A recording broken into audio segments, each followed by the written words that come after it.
మన తెలుగు బిడ్డ మురళీ నాయక్ ఈ జిల్లా వాసి. మురళీ నాయక్ ప్రాణాలు కోల్పోవడం చాలా బాధేస్తుంది. జమ్మూ కాశ్మీర్ సరిహద్దుల్లో పాకిస్తాన్ జరిపిన కాల్పుల్లో మన ఉమ్మడి జిల్లాకు సంబంధించిన వ్యక్తి నిన్న చనిపోయారు. గోరంట్ల మండలం కల్లి తండాకు చెందినటువంటి మురళీ నాయక్ వీర మరణం.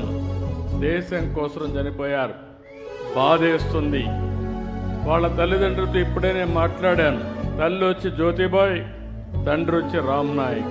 వారికి నా ప్రగాఢ సానుభూతి తెలియజేస్తున్నా. ఈ రాష్ట్రం, ప్రభుత్వం, సమాజం మీకు అండగా ఉంటామని ఈ సభా సమావేశంలో హామీ ఇస్తున్నానని చెప్పి కూడా నేను మీకు తెలియజేసుకుంటున్నాను. దేశభక్తితో ముందుకు పోవాల్సిన అవసరం ఉంది. మన రాష్ట్రంలో ఉండే అన్ని ప్రాంతాలు కూడా అప్రమత్తంగా ఉండాలి. దేశం చేసే పోరాటానికి ప్రతి ఒక్క వ్యక్తి సంఘీభావాన్ని తెలియజేయాలి.